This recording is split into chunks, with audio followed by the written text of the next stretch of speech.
এই হচ্ছে সেই মসজিদ যেখানে হযরত পেয়ারা নবী নামাজ পড়তেন। এবং ওই যে সেটাতে বললাম যে দুইটা বড় বড় পাথর সেটা ফেলা হয়েছিল কাফেররা, এবং ওই ছোট পাথর দিয়ে আপনার সেই পাথরগুলো আটকে যায় এবং হযরত মুসা আলাইহিস সালামের কোনো ক্ষতি হয় না। আর এই হচ্ছে সেই বুড়ির ঘর, যেটা এই যে এটাই হচ্ছে সেই বুড়ির ঘর। তো আলহামদুলিল্লাহ এটা দেখতে পারলাম আমরা বুড়ির ঘরটা। বুড়ির ঘর দেখে আর আবেগে আসলে কন্ট্রোল করার সুযোগই নাই। এই দর্শনীয় স্থানগুলো দেখতে পারার আর আনন্দ আলাদা। সবাই ছবি তুলতেছেন এবং এই যে দেখেন প্রত্যেকে তার নামও লিখে রাখছে। একটু স্পর্শ করে দেখা যাক, দেখছেন কতশো বছর আগের কাহিনী এগুলা। আমি বুড়ির বাড়ি, এই যে এইখানে হচ্ছে বুড়ির বাড়ি। এই বুড়ির বাড়ি দেখে আসলে নিজের আবেগ কন্ট্রোল করা যাইতেছে না। যে বুড়ি আসলে আমার প্রিয় নবীর পায়ে যাত্রা পথে যেখানে উনি নামাজ পড়তে যেতেন, সেই নামাজ পড়ার পথে পাথর কাটা বিছিয়ে রাখতেন এবং কাটা বিছিয়ে আসলে ওনাকে রক্তাক্ত করে দিতেন। তারপরেও আসলে উনি কিছু বলতেন না।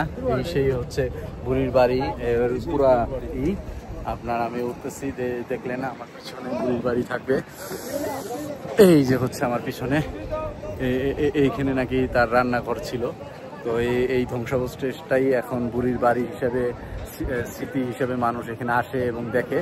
আমি আপনাদের পুরোটা দেখাচ্ছি।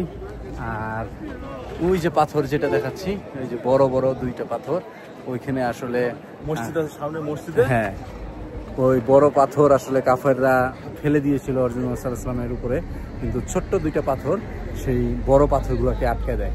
চিন্তা করা যায় ছোট্ট দুইটা পাথরের কি ক্ষমতা। আর ওইখানের একটা যে মসজিদ আছে, সেই মসজিদটা আমরা দেখতে পারি যে মসজিদটাতে আসলে যে মসজিদে প্রিয় নবী নামাজ পড়তেন সেটা আপনাদেরকে দেখাইছি। তারপরে আমার কথা দিয়ে আপনারা বুঝেছেন সেখানে আসলে কি হইতো পরিবেশটা। এই যে আমার পিছনের যে মসজিদটা, এই যে এটাই হচ্ছে প্রিয় নবী সেখানে নামাজ পড়তে যেতেন এবং এই বুড়ির এই কাহিনীটা ঘটতো তখন।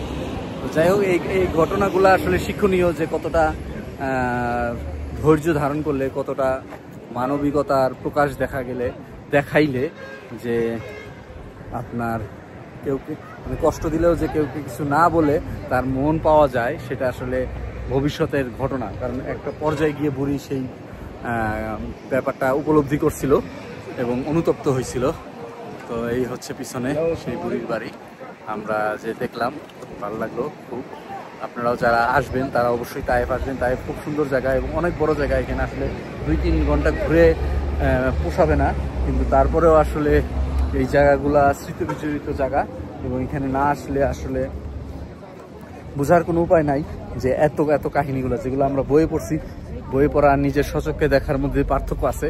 সেই পার্থক্যগুলাই আসলে আমরা বের করব যে কেন, কিভাবে আমরা আসি এবং এইসব জায়গা কেন এত কষ্ট করে আমরা দেখতে আসলাম, তাই না?